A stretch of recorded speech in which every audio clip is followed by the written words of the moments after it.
So this recipe is kind of a deviation from one I did a long time ago that Grandma Ann really loved. And it is a pork tenderloin with apples and pears. It's a great fall recipe, but I'm doing a little bit of a deviation.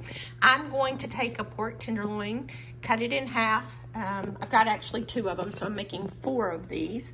And in it will be a little bit of spicy brown mustard, some apple cider vinegar, brown sugar. I'm adding, for the first time ever, some cut up butternut squash to this. I think that sounds kind of yummy and gives a little more oomph to it.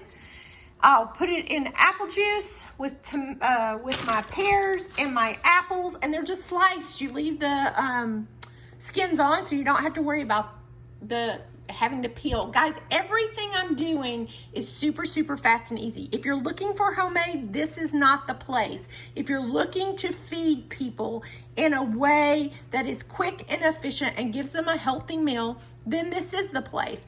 I also send with them these minute rice little cups so that they can just stick it in the microwave for 1 minute, and then they have rice on the side to go with many of the things that I make. They come in different flavors. There's chicken flavor, there's white rice, there's yellow rice, and then the brown and wild rice. Super easy, super way to make a meal for the people in your life that find it hard to make a meal every day.